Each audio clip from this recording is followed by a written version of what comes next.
Jaya Radha Madhava Kunja Bihari.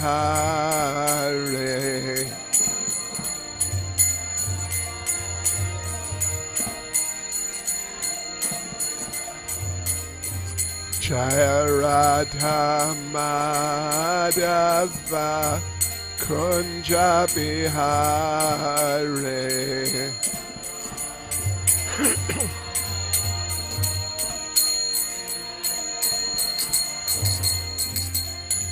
Gopi Jana Balava Giri Baradhari.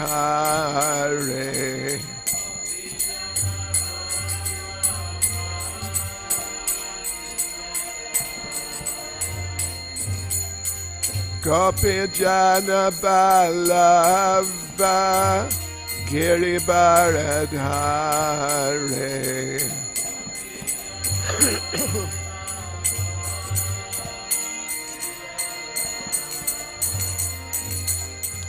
Yashodanandana Vraja Janaranjana.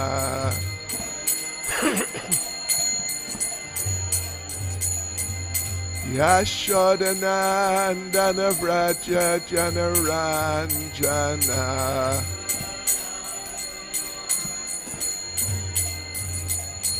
Yamunatira Vanachare.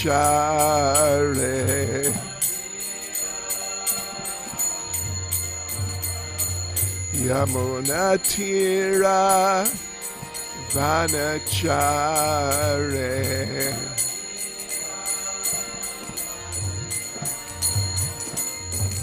Jaya Radha Madhava Kunja Bihari.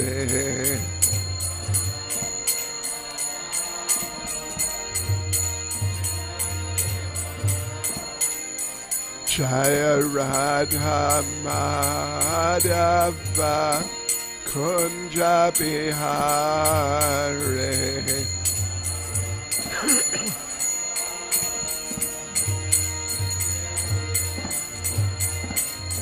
Jai Prabhupada Jai Prabhupada Jai Prabhupada Jaya Prabhupada.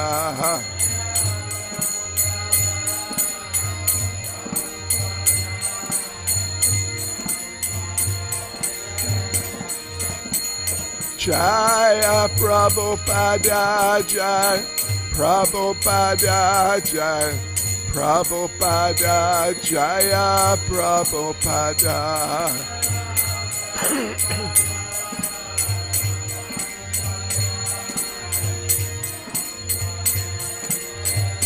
Jai Jai Prabhupada Prabhupada Prabhupada Prabhupada.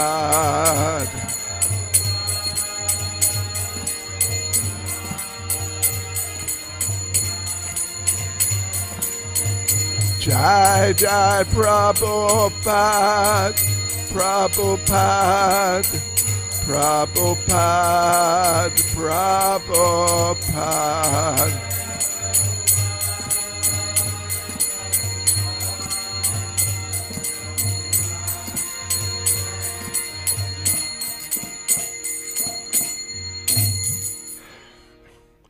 Jamstpad Paramahans Parvrajakaris Tadasismad His Divine Grace A.C. Bhaktivedanta Swami Srila Prabhupada Ki. ISKCON's founder Acharya Srila Prabhupada Ki. Grantaraj Srimad Bhagavatam Ki. Shishi Radha Radhanath Ki. Sri Giri Govardhan Ki. Sankirtan Yagya Ki. Gaur Premanande. All glories to their Samal devotees. All glories to their Samal devotees. All glories to their Samal devotees. All glories to Sri Guru and Sri Gauranga. All glories to Srila Prabhupada.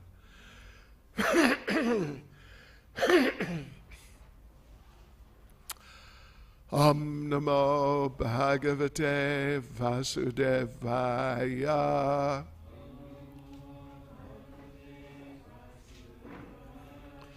Om Namo Bhagavate Vasudevaya.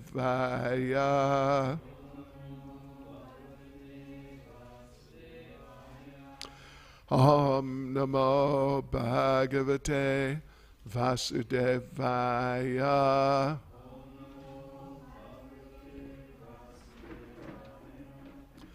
Srimad Bhagavatam, Canto 4, Chapter 2, Daksha curses Lord Shiva, verse 32.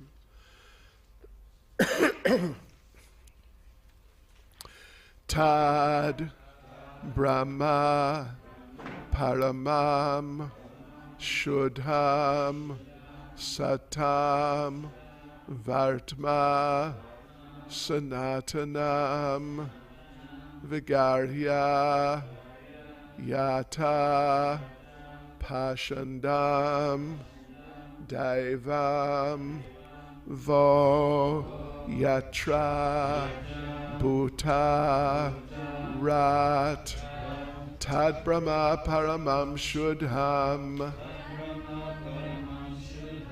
Satam Varta Sanatanam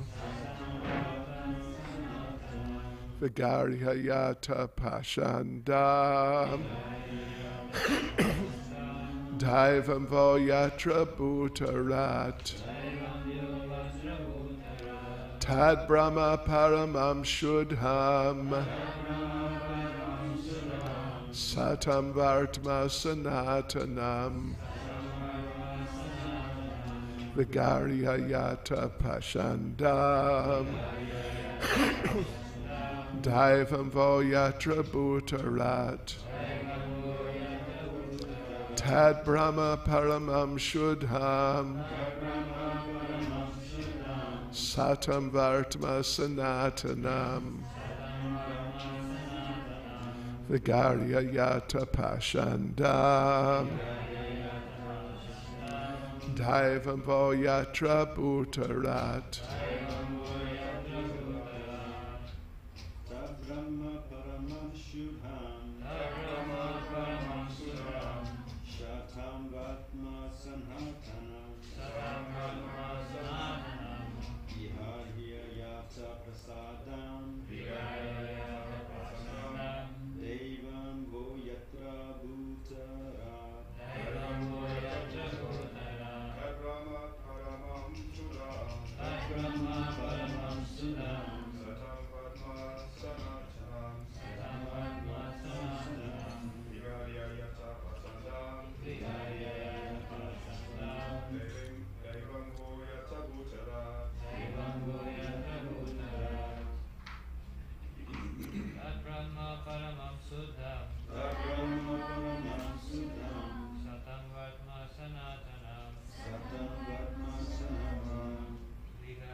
Muttered.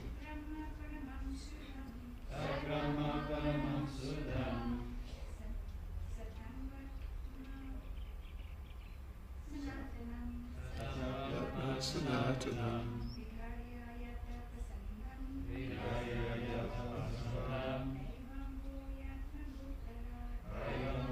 Trabhutarat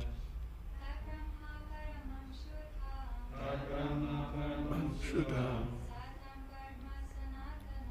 Satam Vartma Sanatanam Vigarhya Yata Pashandam Daivam Vo Yatra Bhutarat. Mataji's.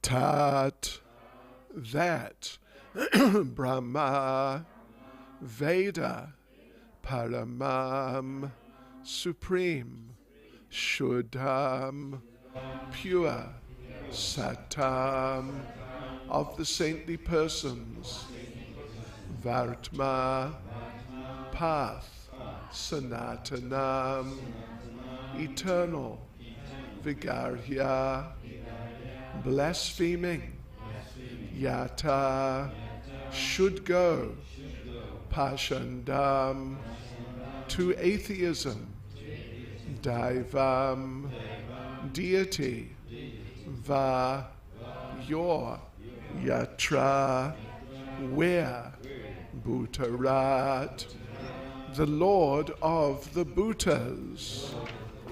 Translation: by blaspheming the principles of the Vedas, which are the pure and supreme path of the saintly persons, certainly you followers of Bhutapati, Lord Shiva, will descend to the standard of atheism without a doubt. Purport by Srila Prabhupada.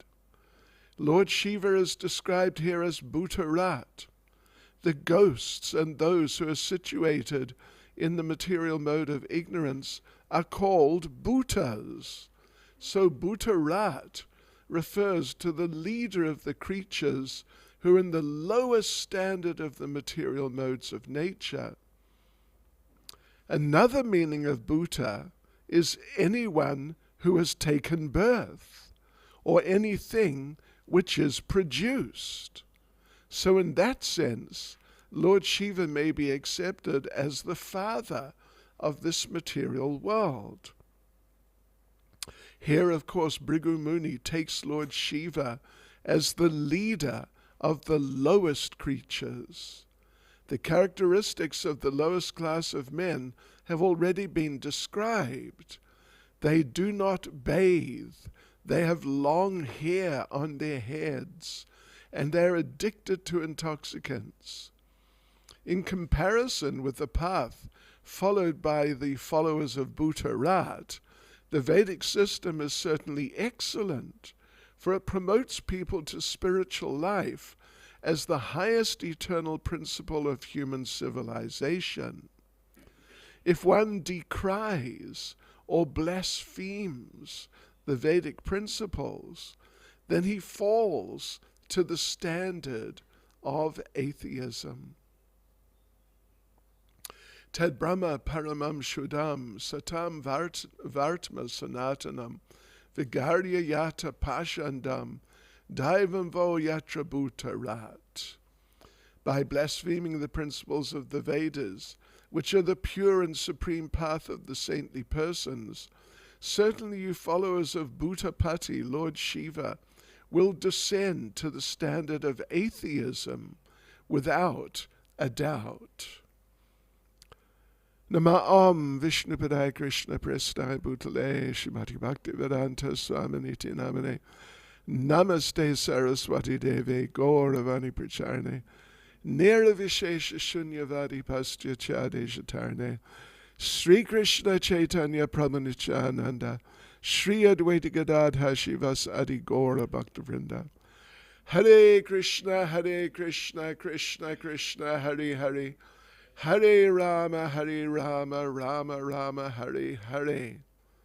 Vanchkalpatarubhyas cha kripa sindhubhya eva cha Paditanam pavanebhyo vaishnavebhyo namo namaha. Srila Prabhupada ki jai.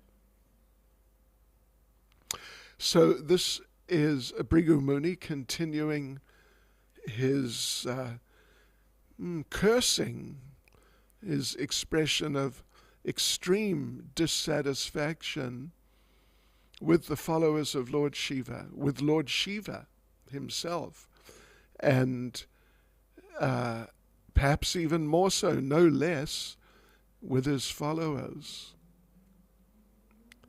So Srila Prabhupada explains the term by which Lord Shiva is described in this verse, Bhutarat.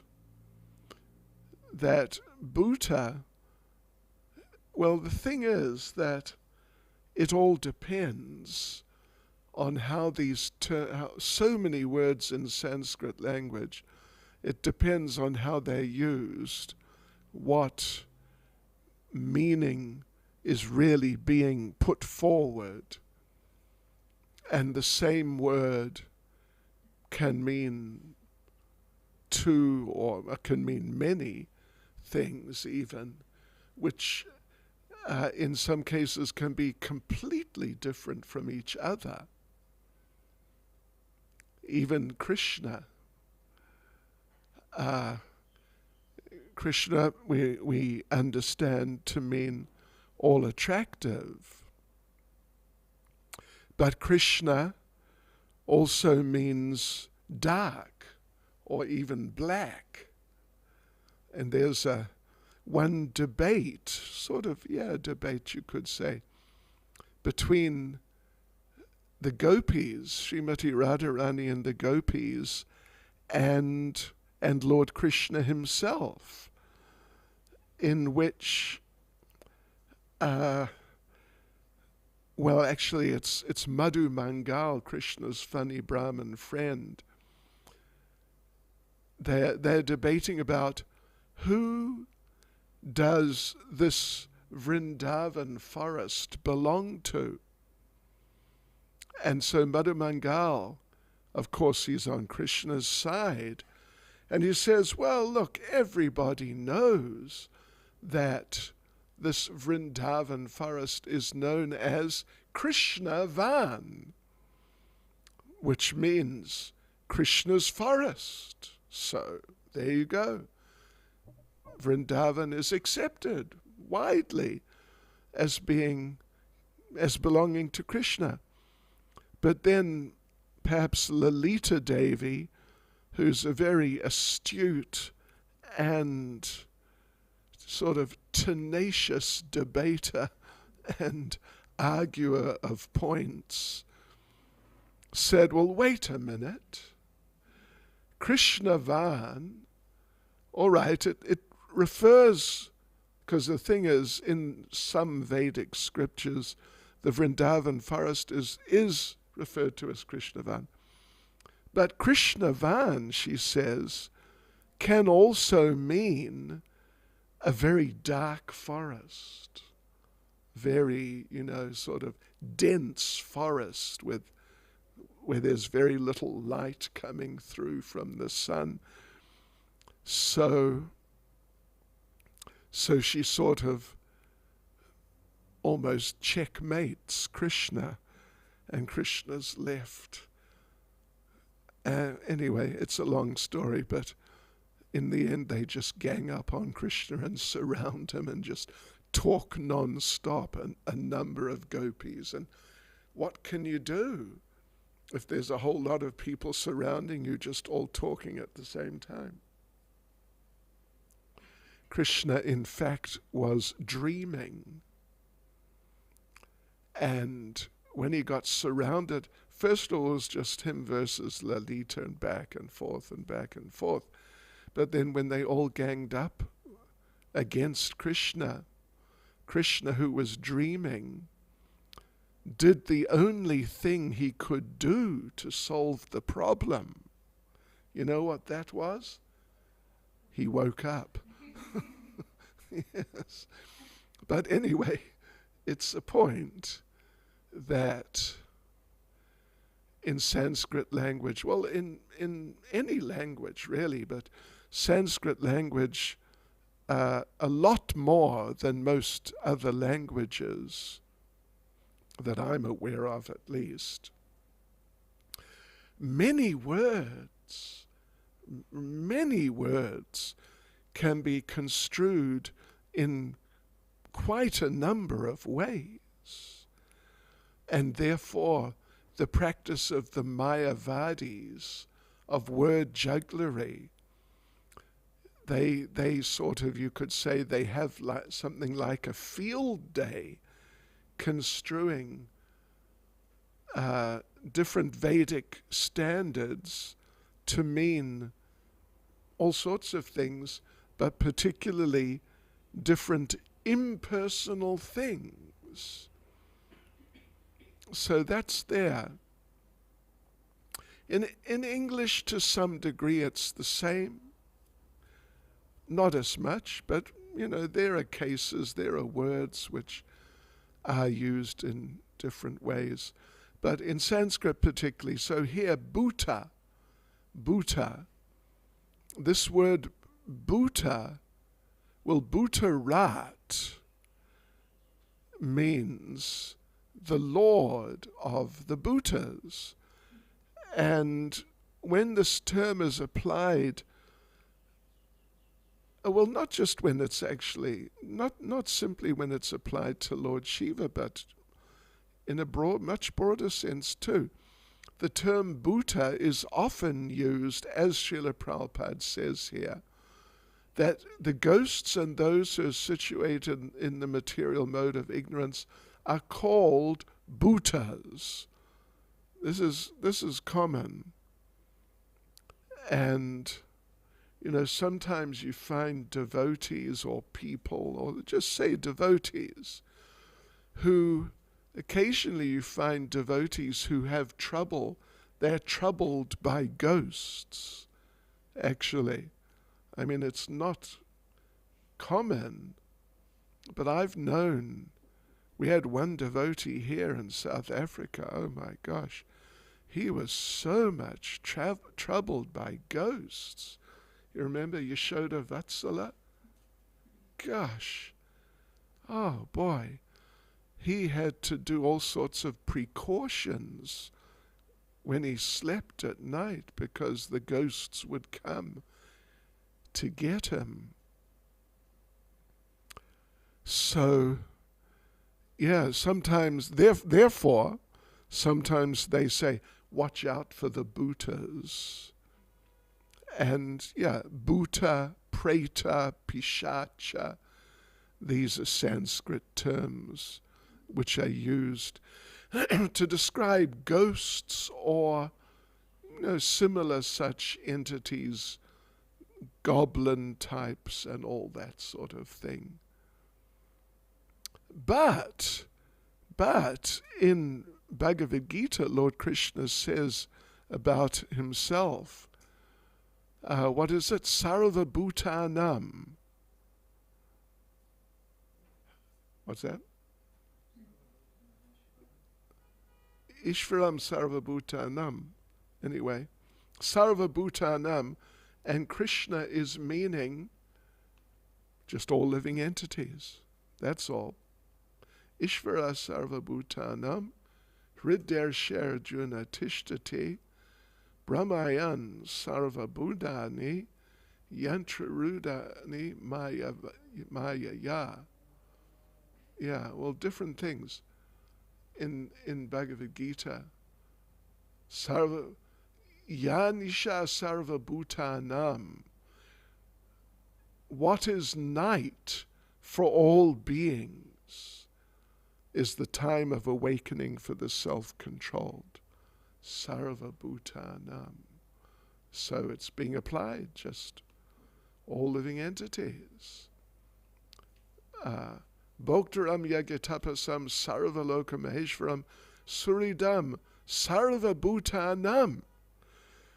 Gyatvam Shantam Richati, famous chapter 5, verse 29, the peace formula, that Lord Krishna is, among other things, the Suridam, the benefactor and well-wisher of all living entities, and not just the ghosts and those types.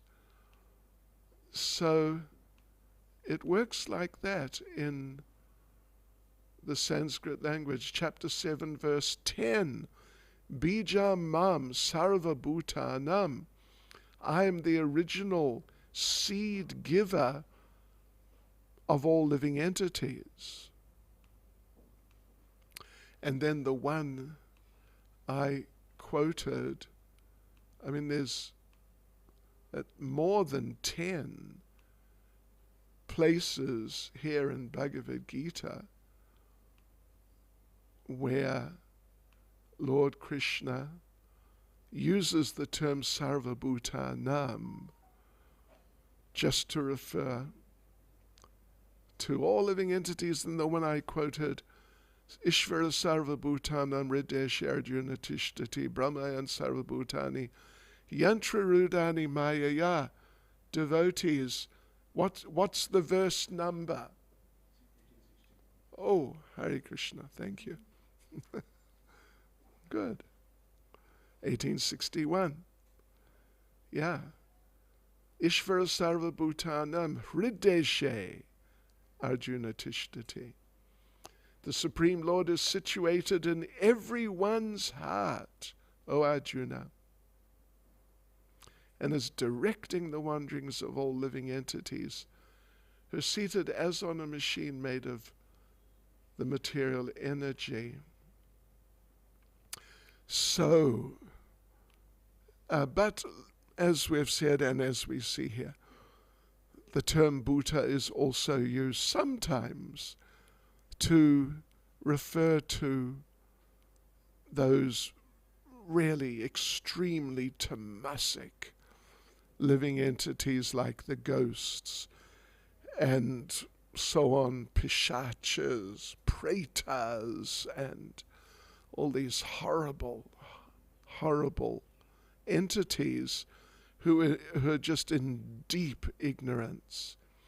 And as we've already discussed on a number of occasions, Lord Shiva, he is so kind that he is willing to work with such creatures and try to help them to become delivered, even to the point of adopting a external appearance and trappings which would normally be associated with that type of entity, tamasic type of entity, covering his body with the ashes of cremated human bodies, sometimes a garland of skulls. Sure, that's all very extreme. And around his neck, a cobra, and on his body, scorpions. Oh, this is extreme tamas generally. But also the term is used to refer to all living entities. So Bhrigu Muni is taking it that Lord Shiva as Bhutarat, the Lord of the Bhutas, this is an insult. We are insulting Lord Shiva here. We're pointing out how he's very low. But you take it from the other point of view, and it's a glorification.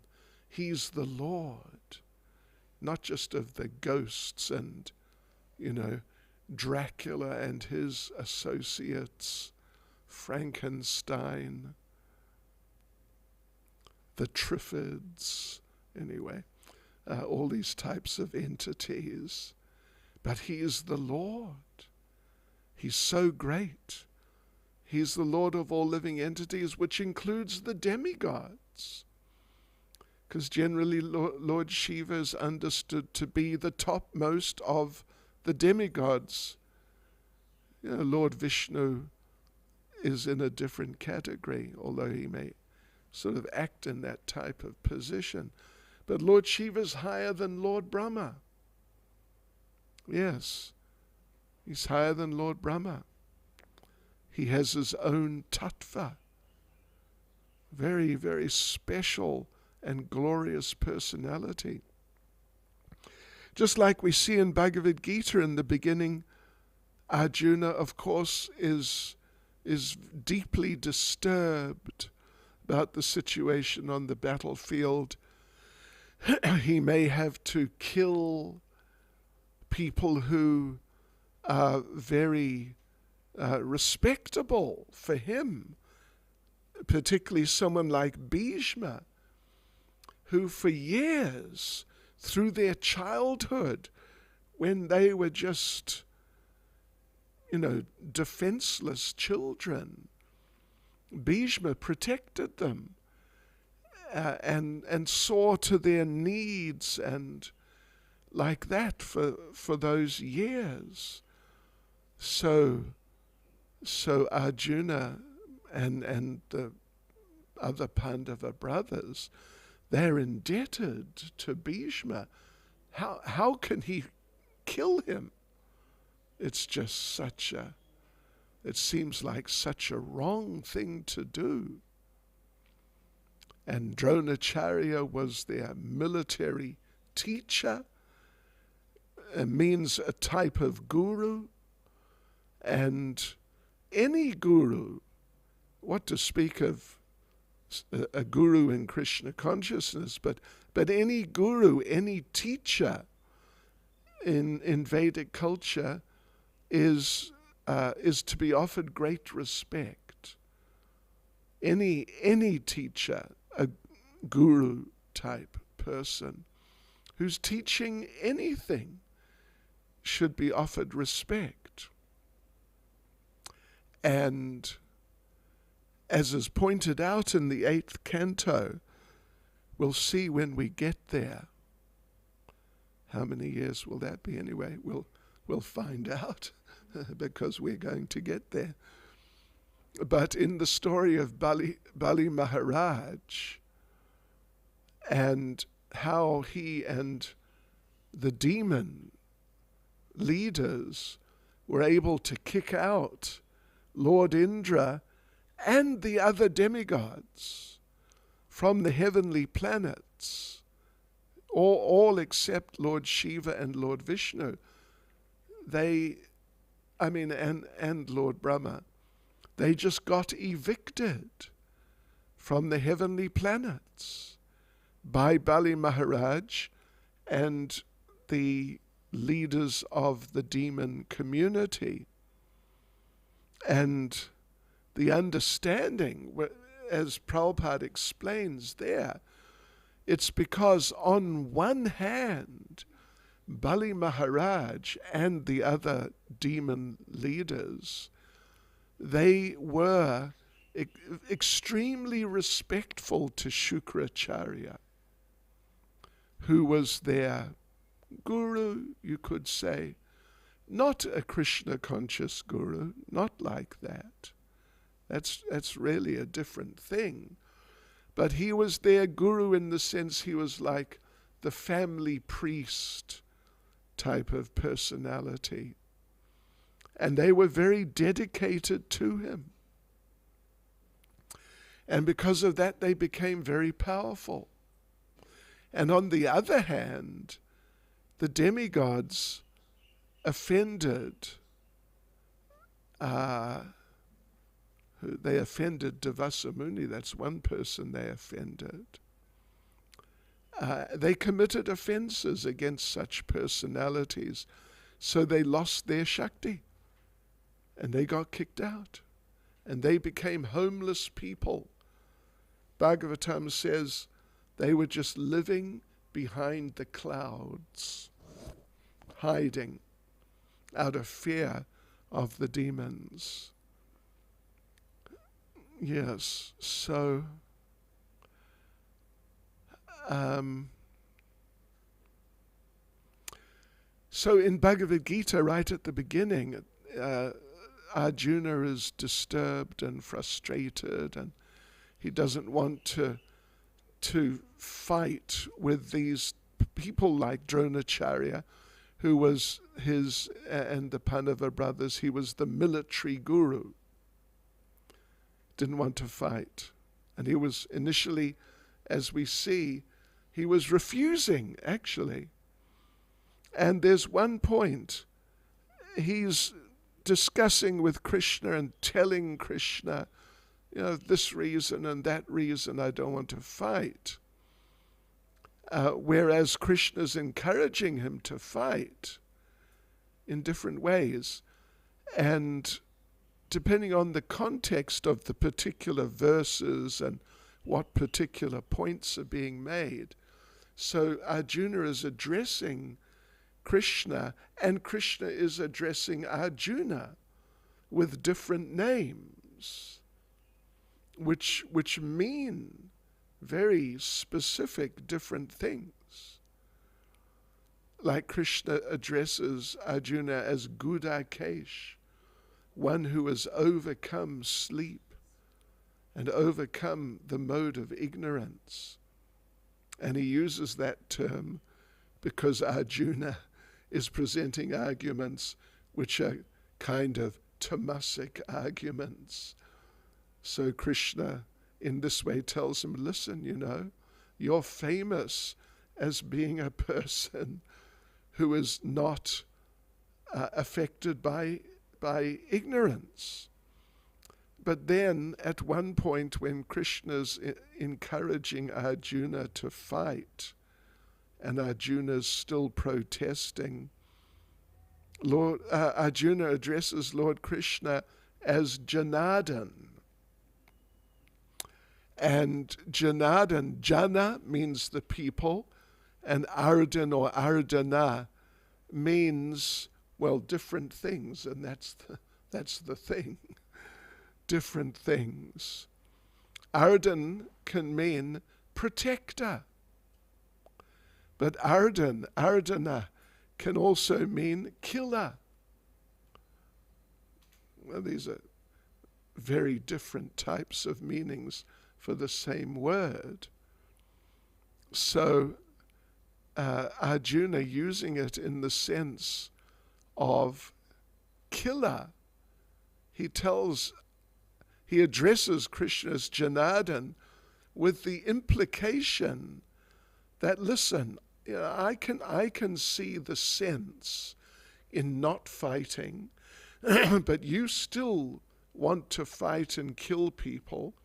So, okay, Janardhan, the killer of the people, if you want the fighting to go on, go ahead. I will take rest. I will take a break. I will do the wise thing. I will not fight. You want, you go for it if that's what you want. Janardhan. Yeah.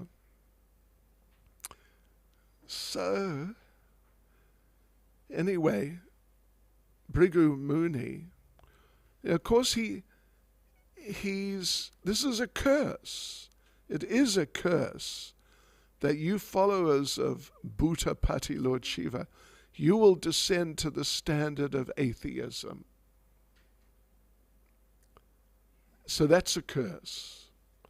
Of course, on the other hand, it's not necessarily a curse in that if people blaspheme the principles of the Vedas, they will descend to the standard of atheism.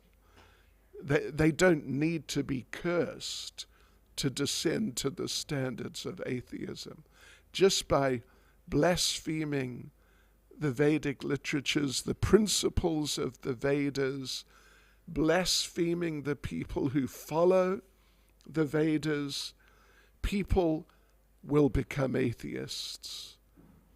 They don't need to be cursed in order to become atheists.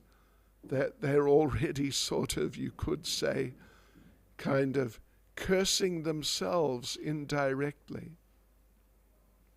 But still it's a fact that if people blaspheme the Vedic literatures and the followers, then their consciousness will become undermined, because the Vedic literatures are a type of form of the Supreme Personality of Godhead. And anyone who offends, blasphemes the Supreme Personality of Godhead, they will lose the mercy, whatever mercy they've got. And just to be in the human form, even if you're not, a very good member of the human species, but just to be in the human form means you got some mercy. Yeah, it's a very special position. So like this, if we appreciate this point, we can understand that those people who commit, who are being spoken about when we refer to the 9th offense against the chanting of the holy names, that we shouldn't preach to the blasphemers, basically. We can understand, get some idea of the importance of not committing that offense, not being sort of just robotic when we try to interest other people in Krishna consciousness and just sort of parrot off some Krishna conscious things. But some people, if they hear things like that, like very direct Krishna consciousness, then their unfortunate envy of Krishna and anything Vedic, it will be stimulated. And then they will increase their negativity and their offenses, and they'll increase their upcoming misfortune. Yeah, it's really sad. So therefore, we have to be very careful when we preach, because, particularly if we're trying to preach, but then it becomes apparent that this person is not just some innocent, foolish person who just doesn't know enough, but this person has an attitude problem when it comes to Krishna consciousness or related things. So then we have to be very careful not to increase their offensiveness by our sort of immature attempt at interesting them in Krishna consciousness. There was a time, I was not personally present, but we were told about it afterwards on the same day, when Prabhupada was preaching to people from the, what you call it, not the atheists, the sophists. Sophists means like eclectic philosophers. They're just into anything and everything which is philosophical, multidisciplinary philosophers. And Prabhupada started just speaking to them in a way that he would speak to so many people, just presenting some sort of beginning ideas of Krishna consciousness. And the one person interrupted Prabhupada and said, no, we're more atheists, actually. We're not so interested in talking about God. And Srila Prabhupada responded, oh, you're atheists. That's very good. Atheists are more thoughtful, they're more philosophical. They're not like these sentimental religionists who just believe things. Atheists are people who want to know. And by the end of the discussion, those atheists, sophists, they thanked Prabhupada. We didn't know that, you're so thoughtful, and we didn't realize. They were really appreciative, we were told. Yes. So this is the situation here. But, as we've also said, when people start, even devotees, start sort of losing it and getting carried away by their emotions and, even becoming aggressive and like that. Now you can really get into a mess. Can really get into a mess. Get into some big argument, on the streets with some fanatical born-again Christian, and, it ends up as a shouting match. Like a totally pointless shouting match in which you don't help that person to understand more, and you come out disturbed yourself. Yes, we have to be very careful, because this is what is happening here. And this is how you can mess your life up, by trying to preach, but in ways which are just not right. Committing the 9th offense. And then the others get all carried away and angry.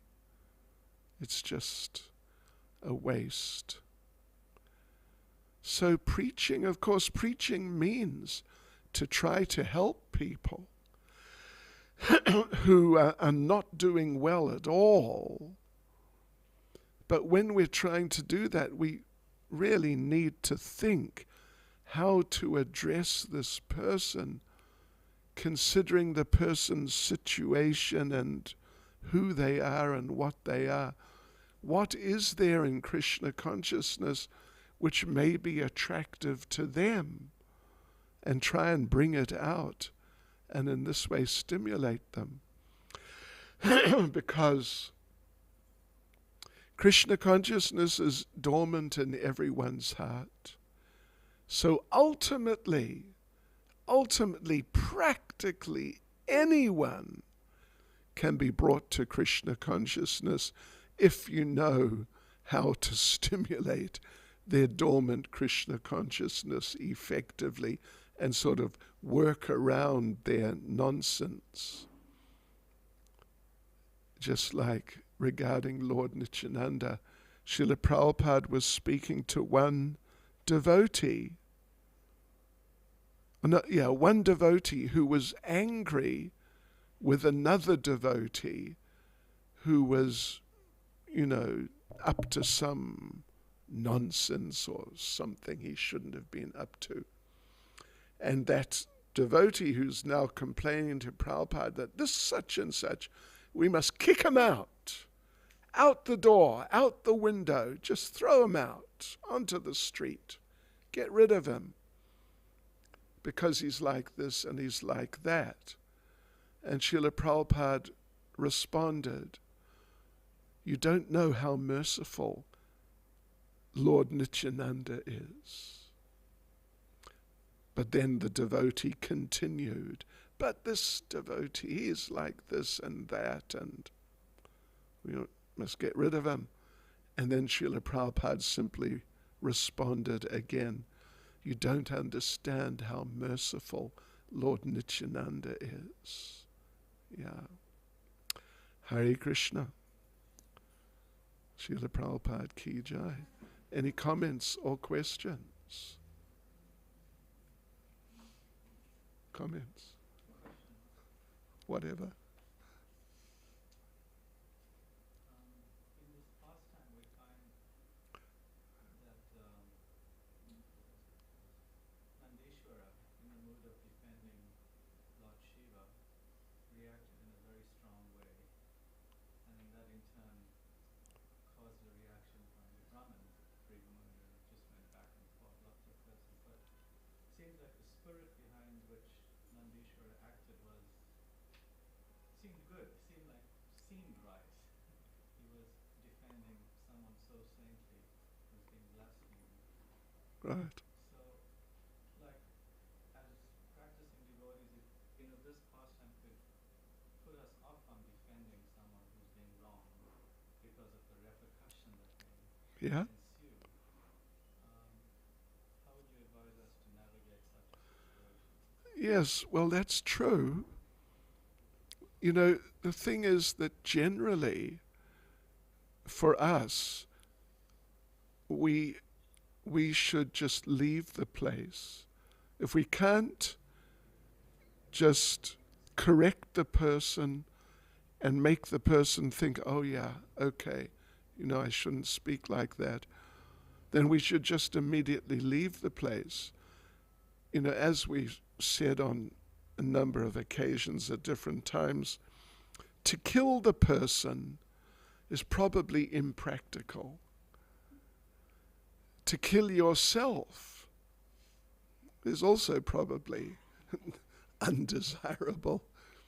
To cut out the person's tongue, well, they may not want their tongue cut out. It might be a real challenge to somehow do that. So, for us, our approach generally would be to just leave the place. It's generally the best approach. Yeah. And as I think we're going to read tomorrow, wait a minute. Yeah, tomorrow we're going to read that it appears that up till now, Lord Shiva has been there. But now, he's not. He doesn't say anything. He just leaves, and then his followers leave with him. So, generally speaking, unless we're able to really correct the situation, then it's best to just leave.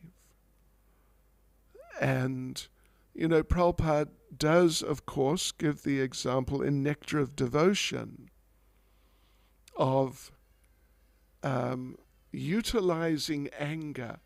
Now, you can utilize different emotions.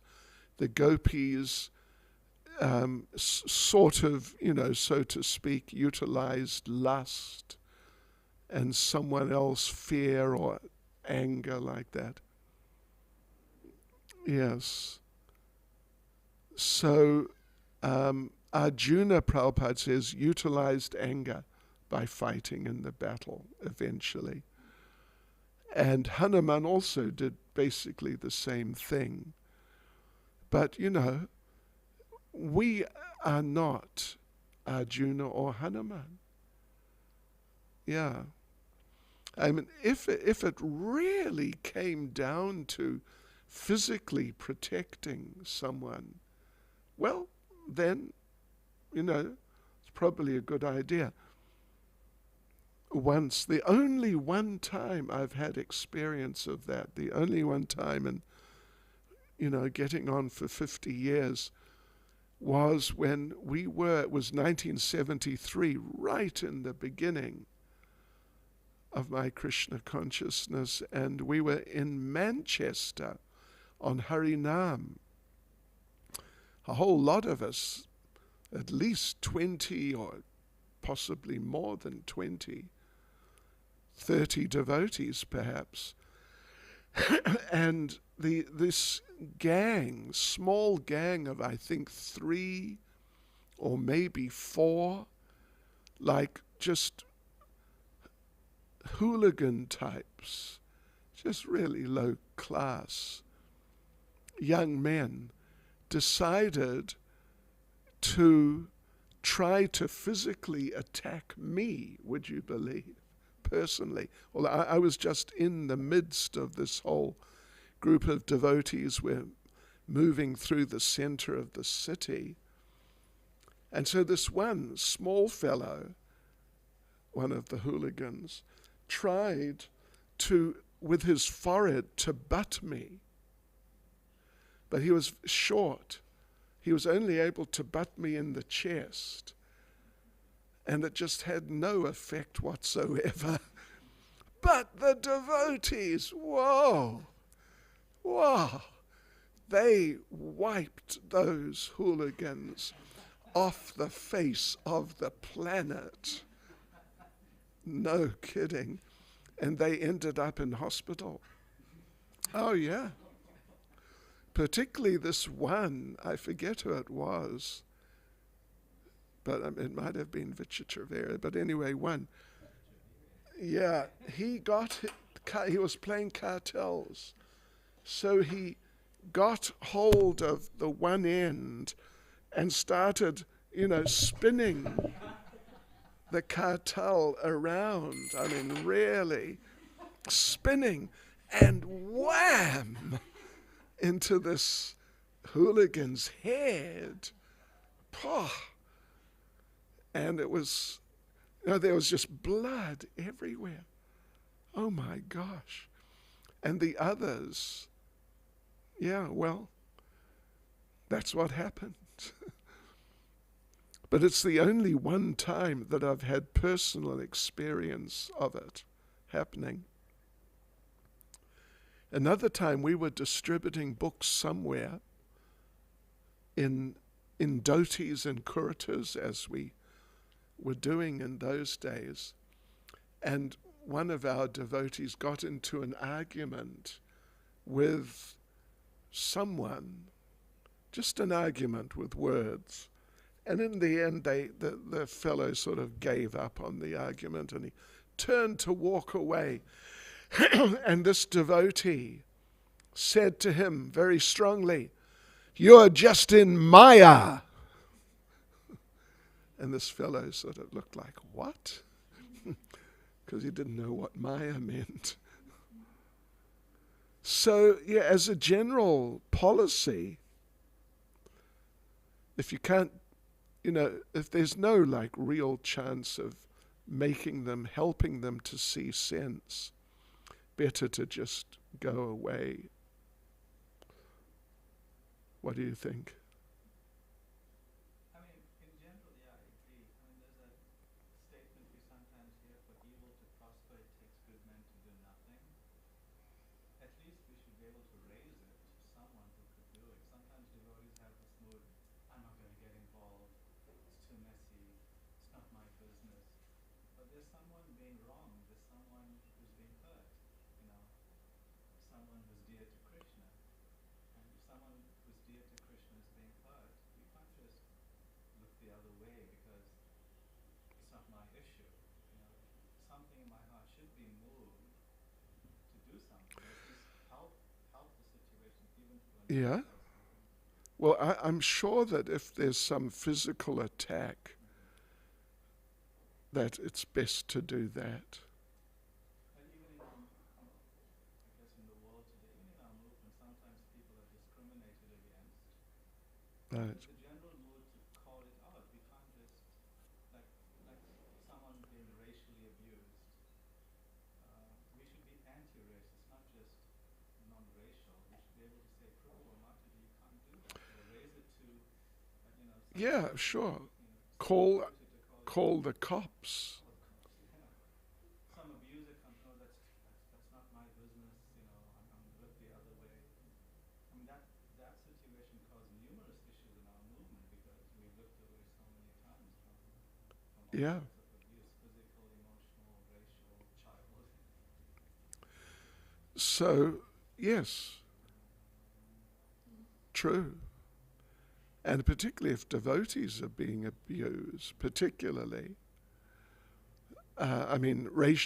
racially abused, then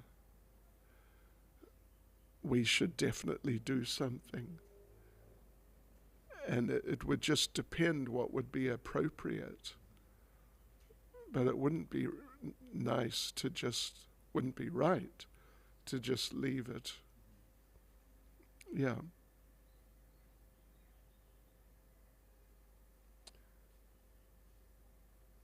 Hare Krishna. Any other comment or question? Yes?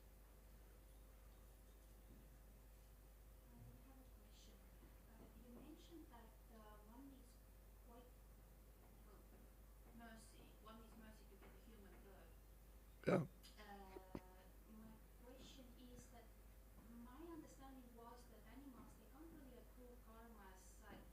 Animals. Yeah.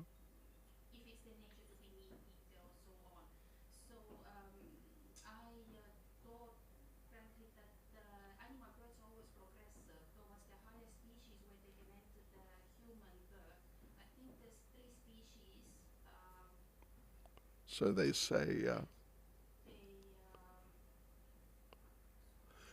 the dogs, the cows and the lions we hear. Oh, monkeys, maybe monkeys. That's a detail, yeah. But I thought that they would always get a human birth. But what sort of mercy would one need then? Well, it's Krishna's mercy. There's a system so they can get a human birth. Because if there wasn't a system by which they could get a human birth, even though they really don't deserve it at all, I mean, that's mercy. It's the laws of karma, they're the mercy of the Lord in different ways.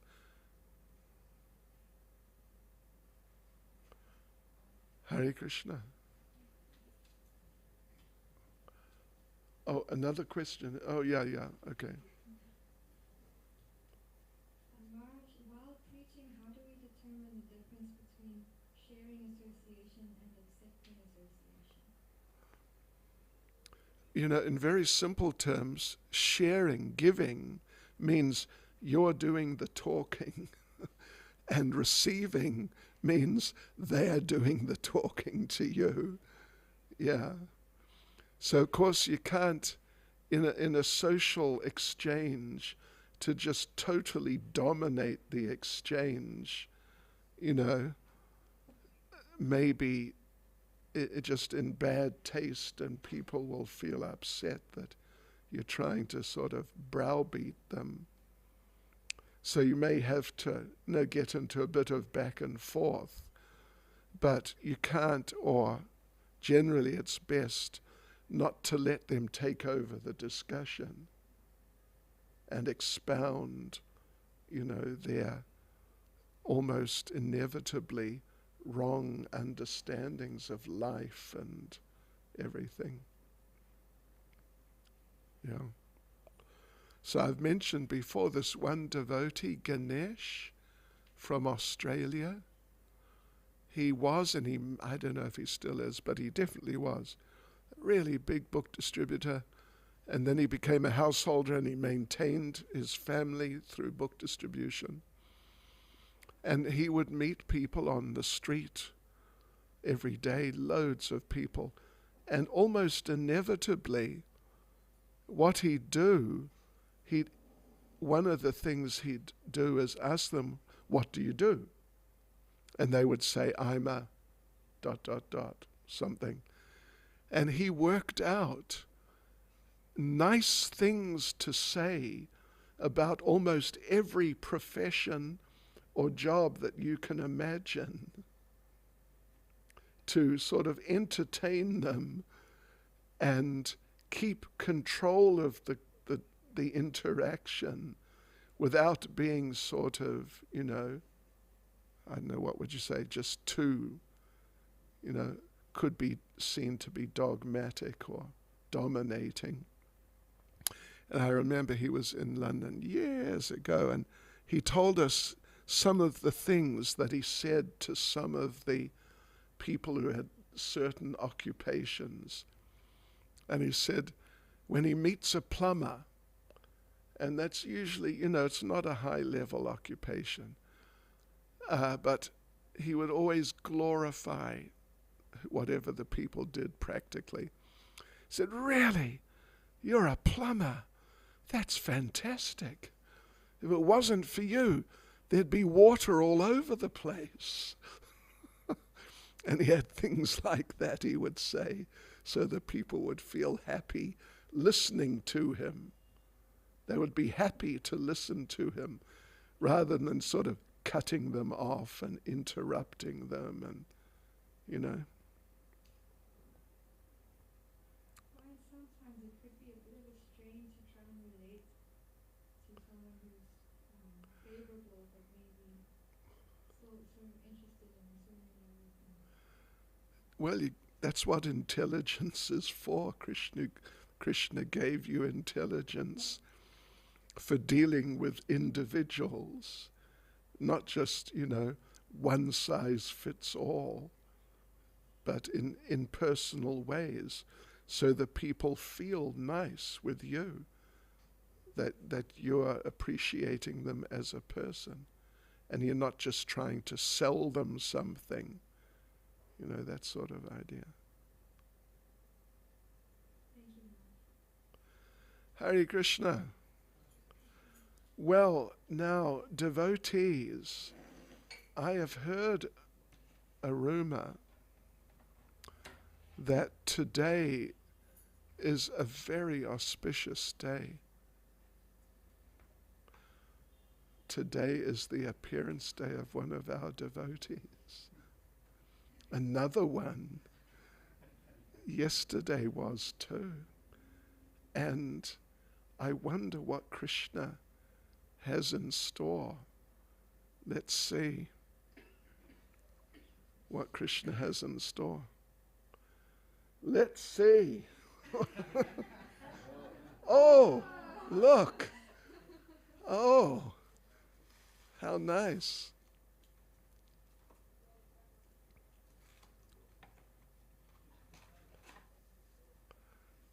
Whose birthday is it? Mother Satyarani. Wow, look at that. Wow. No, she must. Yes.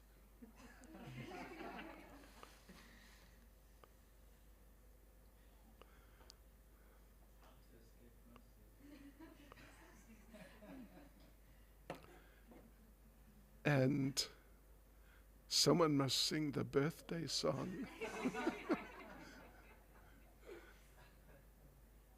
There's the knife.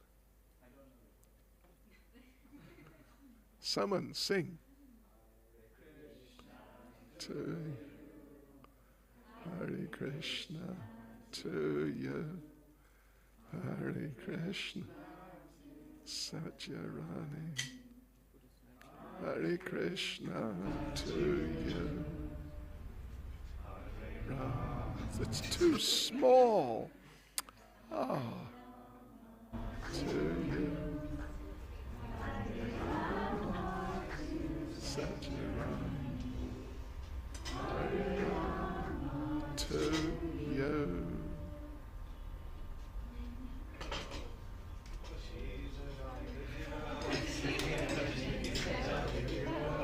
Hey, where you going?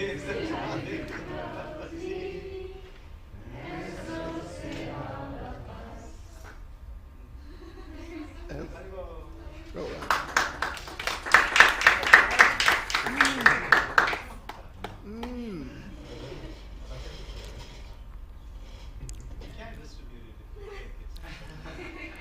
Cake means icing. It's all yours.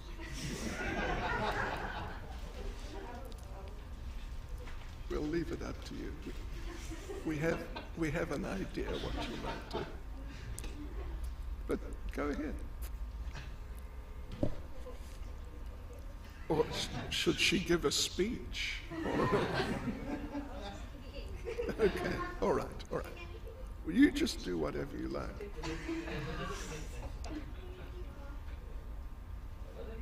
It's your birthday. You have to get serious about it.